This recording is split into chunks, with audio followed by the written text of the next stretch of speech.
Morning guys, स्वागत है आप सभी का आपके अपने YouTube channel JB institute the learning junction पर। मैं राज किरण आज आपको पढ़ाने वाला हूं क्लास 11th का जो इंग्लिश लिटरेचर है उसका फर्स्ट लेसन, जिसका नाम है द लेमेंट, राइट, जो लिखा गया है एंटन चिकागो के द्वारा। ठीक है, और एंटन चिकागो बेहतरीन स्टोरी राइटर, जिस प्रकार से हिंदी में अपने मुंशी प्रेमचंद जी हैं, उसी प्रकार से एंटन चिकागो भी एक बेहतरीन स्टोरी राइटर है। उन्होंने लगभग 600 से ज्यादा आपकी स्टोरीज लिखी हैं और उनकी स्टोरीज में बेहद एक तरह से पेथोस और मार्मिकता बहुत अच्छी तरह से स्पष्ट होती है। ठीक है बेटा, तो I explain the story the lament. मैं आपको स्टोरी जो लेमेंट है आपकी उसको आज एक्सप्लेन करूंगा। ठीक है बेटा, और जैसा कि आप देख सकते हो, इसका पहले तो हमको लेमेंट, इसका नाम टाइटल है द लेमेंट। लेमेंट का मतलब होता है विलाप करना या दुख ग्रस्त होना, है ना। तो वो चीजें इसी प्रकार से आप इसको देख सकते हो। यहाँ पर एक बुजुर्ग व्यक्ति बना हुआ है और जिसने अपना सर और इस बुजुर्ग व्यक्ति का नाम है आयोना पोटापाव। क्या नाम है जी? आयोना पोटापाव। और देखिए, जैसे कि आप इसकी इमेज में देख सकते हैं, बड़ा ही दुखी और बड़ा ही कह सकते हो बड़ा ही कष्ट में दिख रहा है। ठीक है, और इसके कष्ट के पीछे एक कारण है साहब, और बहुत ही बेदर्द कह सकते हो आप कारण है। और वो कारण क्या है साहब? He has lost his son. इसका बेटा मर चुका है एंड ही ट्राइज, और ये कोशिश करता है लोगों से अपने दुख को शेयर करने की, राइट, मतलब लोगों के सामने अपने दुख को प्रकट करता है, शेयर करता है अपनी बातें, पर लोग बाग कोई कोशिश नहीं करता इसकी बात को समझने की कि क्या है क्या नहीं। तो इसी पर आधारित इस स्टोरी को हम डिटेल में मैं आपको समरी बताने वाला हूं। गोधूली का समय था, हल्की हल्की बर्फबारी हो रही थी और उस गली में जो अभी हाल ही में कह सकते हो शाम पड़ी हुई थी, इवनिंग टाइम था, जो अब लगभग नाइट में कन्वर्ट हो रहा था। ठीक है, और धीरे धीरे क्या है, उस गली की जो मेन रोड है उसकी लैंप्स भी जल चुके थे और उन लैंप्स के ऊपर, उन छतों के ऊपर लगभग जो बर्फबारी हो रही थी उससे हल्की हल्की परत, सफेद सफेद सी परत जम चुकी थी। मतलब हल्की हल्की बर्फबारी होती है और शाम का समय था। उसी मेन हाईवे पर जो एक जो रोड है वहां पर एक व्यक्ति था, जिसका जो कैब ड्राइवर, जिसका नाम था आयोना पोटापाव। वो अपने घोड़े गाड़ी के ऊपर जो अपना बॉक्स है उसके ऊपर अपने शरीर को इतना बेंड किए हुए था कि जितना कि जो एक ह्यूमन बॉडी बेंड कर सकती है उससे जस्ट डबल, और अपने शरीर को बेंड किए हुए इस प्रकार से बैठा हुआ था, कतई एक कह सकते हो एक स्टेचू के मैनर में, एक लंबे समय से बिल्कुल वो स्थिर अवस्था में वहां पर बैठा हुआ। और जो बर्फबारी ऊपर से हो रही थी, उसने क्या किया था, उसके कंधे पर, उसकी हेड पर, उसकी आंखों पर, उसकी आईलिड्स और यहां तक कि जो उसका घोड़ा था ना उसको भी बिल्कुल सफेद ही सफेद कर दिया था। और वो मोशनलेस मैनर में बिल्कुल स्थिर अवस्था में बैठा हुआ था लंबे समय से, ना हिलना डुलना, बिल्कुल ऐसा लग रहा था बिल्कुल सफेद, जैसे कोई क्या हो, वो एक संगमरमर का बुत सा बना हो।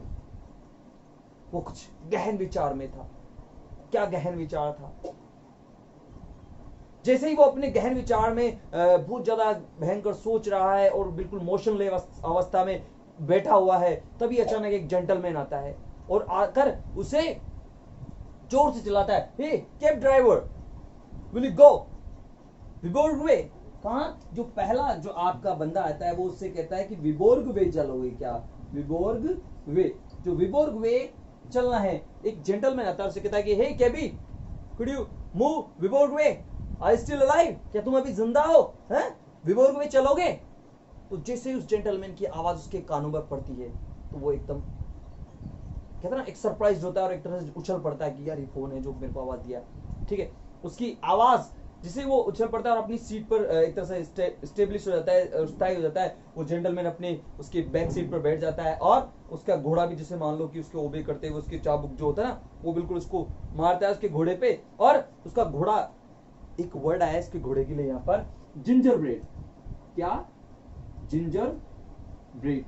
जिंजर ब्रेड होता है मतलब एक तरह से बहुत ही ज्यादा कह सकते हो अटपटा सा या बहुत ही ज्यादा कमजोर टाइप में, या एक अजीबोगरीब नस्ल का घोड़ा, राइट, जो बिल्कुल उसकी टांगे बिल्कुल क्या थी, बिल्कुल लकड़ी की तरह, कह सकते हो कि आप बेहद कमजोर अवस्था में वो घोड़ा था। तो वो घोड़ा भी बिल्कुल अपने मालिक की तरह स्थिर अवस्था में खड़ा था, लेकिन जैसे ही उसके मालिक ने अपना चाबुक उठाकर उसकी तरफ मारने की कोशिश की, वो घोड़ा ऑटोमेटिकली आगे बढ़ने लगा। जैसे जैसे घोड़ा आगे बढ़ा उसके बदन से जो उसके मतलब घोड़ा भी इतना आलसी था, उसने भी अपनी बदन से जो बर्फबारी थी उसको बिल्कुल हटाने की कोशिश नहीं की, जो स्नो बिल्कुल पड़ी हुई थी। लेकिन जैसे वो आगे बढ़ा उसकी पीठ से उसके बालों पर से धीरे धीरे बर्फ हिटने लगी और ऐसे उसके शोल्डर पर से भी जो अपना आयोना है इसके शोल्डर पर जो भी बर्फ गिरी हुई थी ये बर्फ भी लगभग दूर होने लगी। आगे चलता गया चलता गया चलता गया और जिसे वो चल रहा था actually he was trying thinking that I should say something to that traveller, मुझे कुछ कहना है उस जो, और जैसे ही वो पीछे बात करने की कोशिश करने के लिए अपना आप को घुमाता है वो सामने वाला व्यक्ति पहले बोला अरे सीधे चला, उसको मतलब पहले ही फटकार देता है, बोलता है अबे सीधे चला, सीधे मारेगा डेविल, तुझे चलाना नहीं आता है हाँ, और ऐसे तो चलेगा तो हम कब तक पहुंचेंगे, अपनी कल तक नहीं पहुंच पाएंगे, इसलिए जल्दी चला। इस प्रकार की बातें उससे कहता है। बेचारा सोचता है कि चलो क्या कहूं मैं, आगे चलता है कॉन्स्टेंटली और आगे चलता है तो बहुत सारे लोग बाग जो अंधेरे से लोग बाग आ रहे हैं, वो भीड़ बिल्कुल उससे सट कर बिल्कुल कतई कोई चिपक कर निकल रहा है, कोई उसके घोड़े की नाक से ही सट कर निकल रहा है, कोई सामने आ रहा है और ऊपर से गालियां और निकाल रही है, कौन, सामने वाली पब्लिक जो उससे आ रही है। एक तरह से हालत खराब है, मतलब सामने से आगे से टकरा रहे हैं और उसके बाद भी सामने वाले पब्लिक उससे गालियां बक रही है, ऊपर से पीछे वाला भी गालियां बक रहा, तो मतलब उसकी नसीब में बुरा ही बुरा सुनना था। जैसे ही वो इस प्रकार से हो रहा था तो अपना जो पीछे वाला जो जेंटलमैन था वो उससे कहता अरे बोले आज क्या हो रहा है, ये सारे के सारे लोग बात क्या तेरे घोड़े के आगे आके मरना चाहते हैं, इस प्रकार की बात कहते हैं। तो तभी वो कहता है हाँ सर पता नहीं क्या ऐसा ही कुछ है, उसे लगा कि शायद पीछे वाला अच्छे मूड में है, तो वो अपने आप की पूरा बेंड कर लेता है और पूरा बेंड करके उससे बोलता है क्या sir do you know my son has died, मेरा पुत्र मर चुका है, and his name is Barin, उसका नाम क्या है बैरिन, उसका नाम क्या है बैरिन नाम है मेरे सर, और वो मर चुका है। And people says that he was affected और he was suffering from fever, वो किससे पीड़ित था, बुखार से, गॉड नोज, भगवान जानता है, मैं नहीं जानता क्या हुआ। और वो उससे बात करने के लिए जैसे ही पीछे पूरा ही घूम जाता है तभी सामने अंधेरे में से एक आवाज आती है, अबे ओ डेविल, वे दुष्ट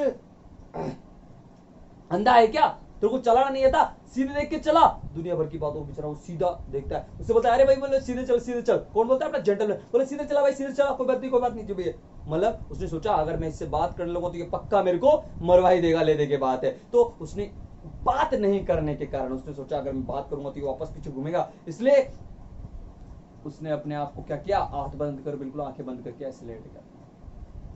और जिसे आयोना ने देखा कि वो just pretending to be asleep, वो उसने सोचा जैसे ही वो एक बहाना बना रहा है सोने का, उसने सोचा he is not interested in listening my pathos, शायद मेरी बात को सुनने में वो इंटरेस्टेड नहीं है, ऐसा उसको फील हुआ, किसको, आयोना को। और उसने चलो ठीक है, पर आखिरकार वो पहुंच गया कहां पर, अपना विबोर्ग में, और विबोर्ग में पहुंचने के बाद क्या हुआ, उसने उसको उतार दिया, ठीक है डेस्टिनेशन पे उतर गया और आगे जाके साइड में अपनी घोड़ा गाड़ी को लगा दिया, अपनी कैब को लगा दिया, और लगाने के बाद वापस उसी मैनर में जिस प्रकार से स्टार्टिंग में बैठा हुआ था ना, वहीं उसी मैनर में, सेम मैनर में अपने बॉडी को, ह्यूमन बॉडी बेंड हो सकती है उससे ज्यादा डबल बेंड करके बिल्कुल वही सैड मोड में बिल्कुल अपना सर इस प्रकार से रखकर बैठ गया। थोड़ी देर बिल्कुल वही बर्फबारी होती रही, वही स्थिर अवस्था में बिल्कुल ठहरा था। लगभग थोड़ा टाइम हो चुका था और इधर से तीन बदमाश लड़के, स्काउंडल काइंड ऑफ गाइस, तीन आपस में लड़ते हुए, मटर गश्ती करते हुए, आपस में झगड़ा करते हुए आ रहे थे। इनमें से दो तो लैंकी, दो पतले पतले लोग थे और एक था हम्पबैक, बिल्कुल कुबड़ा टाइप का, छोटी हाइट का और कुबड़ा टाइप का लड़का। तीनों आपस में मटर गश्ती करते हुए, झगड़ा करते हुए, आपस में एक दूसरे से गाली निकालते हुए, एब्यूजिंग लैंग्वेज यूज करते हुए आ रहे थे। और उनमें से एक ने आकर कहा, hey cabby, will you go for police bridge, क्या तुम कहां जाओगे, पुलिस ब्रिज चलोगे, और हम तो तुम्हें 5 कोपेक या 10 कोपेक ही देंगे, 5 कोपेक्स।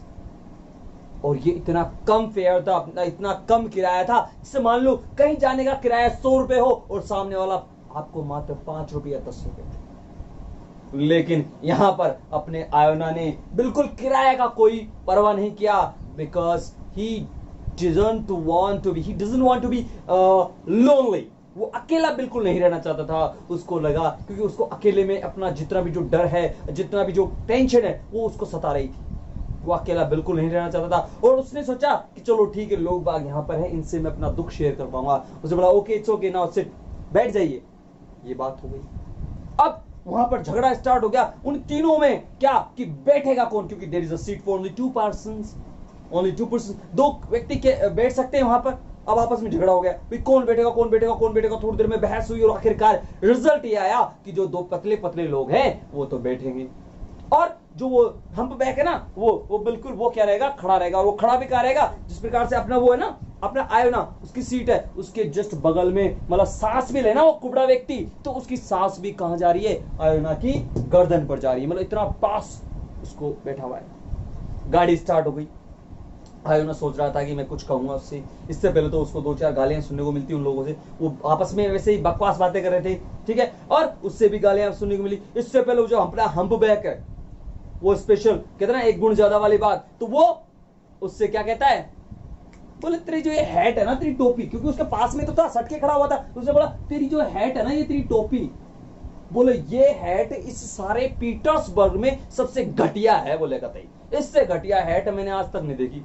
कौन बोल रहा है, अपना ये कुबड़ा वाला जो उसके पास में खड़ा है, 2 बैठे हुए हैं वो तो, ठीक है।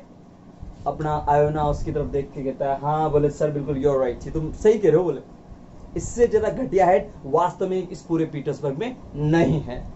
अब क्या करें, लेने के बाद इस प्रकार की बात सोचते हो। अब वो सोचता है अपना आयोना कि काश इन लोगों में आपस में साइलेंस और मैं कुछ बोलूं, मैं अपनी बात बोलूं, पर उनकी खुद की बातें खत्म नहीं हो रही। उनमें से देखो एक है ना जो अपन एक पतला वाला आदमी, वो क्या कह रहा है, अरे यार बोले 3-4-5 दिन से ना मेरा तो हैंगओवर ही नहीं उतर रहा, मतलब मेरा सर दर्द इतना जोर से हो रहा है और मुझे तो ऐसा लगता है बिल्कुल नशा बिल्कुल ऐसे चल रहा है, इसको बेहोशी सी लगती है मेरे को।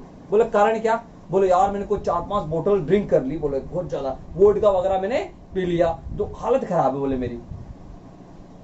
अब दोस्त तो ठहरी, अब उसका जो बगल वाला था उसने बोला, अरे क्यों फेंक रहा है, बोले तेरे को लक्षण है कभी पी, तूने आधी भी पी है क्या, जो 2-2 3 4-4 बार बता रहा है, फेंक मत, बोले तरीके से रहे। आपस में वो एक दूसरे से उतारने लगते हैं, एक दूसरे की से गाली गलौज करने लगते हैं। आयोना वापस वही सोचता है चलो ये तो चुप हो, जब जाके मैं अपनी बात कहूं।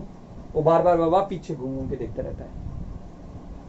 इसी बीच में थोड़ी देर साइलेंस होती है, थोड़ी सी चुप्पी छा जाती है, और अपना आयोना उनसे कहने की कोशिश करता है, माई सन हैज डाइड, मेरा बेटा मर चुका है। अब वो 2 व्यक्ति रिप्लाई करे उससे पहले तो अपना यहाँ हम्प बैक वो क्या कहता है, हाँ बोले कोई दिक्कत नहीं है, दुनिया में इतने लोग मर रहे हैं, तेरा बेटा मर गया तो कौन सी बड़ी बात हो गई, इट्स ओके, ठीक है चला चला गाड़ी चला तू। बेचारा वो चुपचाप सुनकर हाँ बोले ठीक है भाई चलने दो गाड़ी, कंटिन्यू करता है। और थोड़ी देर आगे चलता है, उसने सोचा ऐसा टूटता हुआ जवाब मिल गया तो अब क्या बात करें उन लोगों से, हैं। तभी उनमें से जो 2 पतले हैं ना उनमें से एक बोलता है, बोले हे केबी आर यू मैरिड, क्या तुम शादीशुदा हो। आयोना से पूछता है एक पतला व्यक्ति, क्या तुम शादीशुदा हो।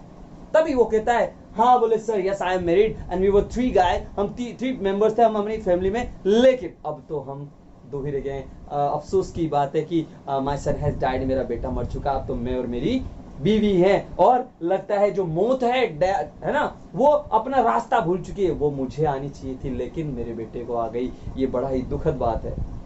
और वो कुछ और बात उससे कह पाता, तभी क्या होता है जो अपना हम्प बैक कहता, oh thank God we have reached our destination, कहा हे भगवान आपका शुक्रिया अदा है, हम कहाँ पहुंच चुके, अपनी जो मंजिल है जहां पर उतरना है वो पहुंच चुके। बोले तो कहां पहुंच चुके, पुलिस ब्रिज पहुंच चुके, और आखिरकार वो उतर जाते हैं। उनसे भी उनकी बात पूरी नहीं हो पाती बेचारे की, किसकी, आयोना की। अब उतर गया वापस अपना आयोटा अकेला का अकेला है, आयोना अकेला का अकेला।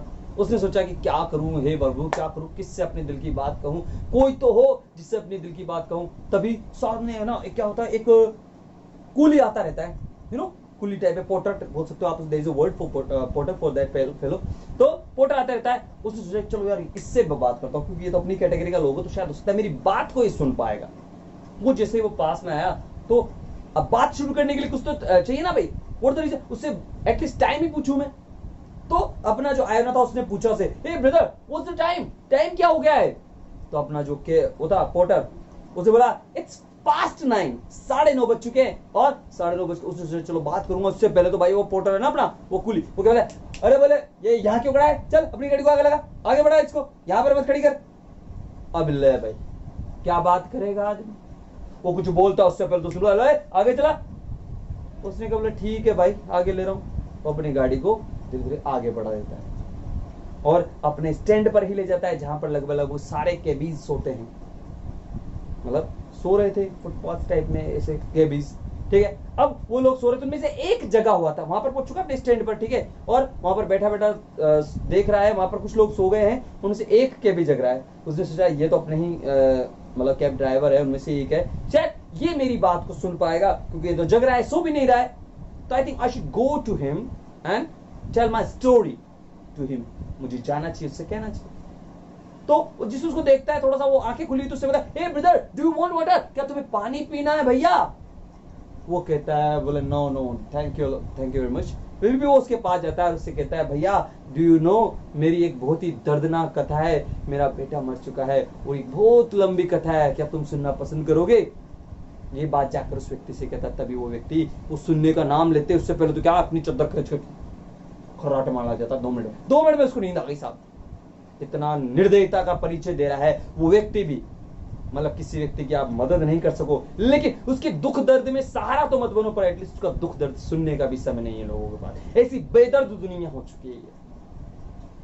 अब क्या करे? उसने सोचा यार क्या करूं, बोले ये व्यक्ति भी मेरी बात नहीं सुन रहा है, बोले काश इससे अच्छा तो मैं अपनी बात एक महिला को बता देता, शायद वो मेरी बात को सुनकर बिल्कुल स्तब्ध हो जाती, बिल्कुल कहती ओ गॉड, हे भगवान, इतना दुखद घटना मैंने जिंदगी में नहीं सुनी, ऐसा वो रिएक्ट करती मेरे से। लेकिन यहाँ पर लोग बागों को मेरी बात सुनने का कोई नहीं। आखिरकार वो अपना जो घोड़ी की तरफ देखता है, घोड़ा बिल्कुल स्थिर अवस्था में खड़ा रहता है। उसने सोचा कि इसको खाना वाना नहीं खिलाया, तो वो उसके पास जाता है और उससे बात करने की कोशिश करता है। उससे कहता है, बोले बेटा क्या करूं, आज तो मैं इतना भी नहीं कमा पाया कि तुझे मैं फीड कर पाऊं, कुछ खिला पाऊं, कुछ चारा वाला खिला पाऊं। और ऐसा कहते हुए वो पीछे से जो सूखी घास है वो निकाल कर उसके सामने रख देता है। घोड़ा है जो लगभग उसको खाता रहता है धीरे धीरे, और उसकी मालिक की बातें वो सुनता रहता है। वो कहता है उससे कि बेटा क्या करूं, मैं बूढ़ा हो गया हूं ना, अगर मेरा बेटा होता है तो शायद मेरे से बेस्ट ड्राइविंग करता, बेस्ट ड्राइवर होता है, और तुम्हारे लिए अच्छी अच्छी चीज भी फैसिलिटी अवेलेबल करा पड़ता। लेकिन क्या करूं, मैं बुजुर्ग हो चुका हूं। और अपना सारा दुख दर्द, सारी बातें वो उस घोड़े को सुना देता है, बयां कर देता है, सारी जितनी बातें हैं। अब और जो घोड़ा है वो एक इंसान की तरह अपने मालिक की बातों को बिल्कुल अपना घास चरता रहता है, कॉन्स्टेंटली बिल्कुल निरंतरता के साथ उसकी बातें वो सुनता रहता और फील करता रहता। मतलब देखिए कितनी अफसोस की बात है और कितनी शर्मनाक बात है कि इस दुनिया में किसी व्यक्ति को समय इतना सा नहीं है कि वो किसी दूसरे की इतनी सी बात भी सुन पाए, उसके दूसरे के दुखों का कष्ट निवारण तो दूर की बात है, उसकी बात को सुनकर उसकी कम से कम हृदय का बोझ तो थोड़ा कम कर। ऐसा बिल्कुल नहीं। लोग इतने व्यस्त है अपने अपने कितना अपने बिजनेस में, अपने सेल्फिशनेस में, अपने कह सकते हैं अपने कार्य में इतने व्यस्त है कि दुनिया के लिए तो टाइम नहीं है, दूसरों के लिए तो बस मैं खुद के लिए इतना हुआ है। इतनी सेल्फिश वर्ड हो चुका है ये कि अपना जो आयोना है, जिसकी साथ ये एक बुजुर्ग व्यक्ति है जिसका कष्ट कोई नहीं सुन पा रहा है, और उसको अपनी कष्ट को एक घोड़े को सुनाना पड़ रहा है। बड़े अफसोस की बात थी, और वास्तव में it was really very pathetic story. It was really I am telling it touch to my heart also. So भैया this was your story the lament. And अगर आप लोगों को ये स्टोरी पसंद आई हो और आप और अच्छा जानना चाहते हैं about your class 11th English literature और जो भी टॉपिक, राइट, तो subscribe my channel, and if you find any problem in learning this one, you can comment, okay, and hit like. Thank you, thanks a lot, thanks.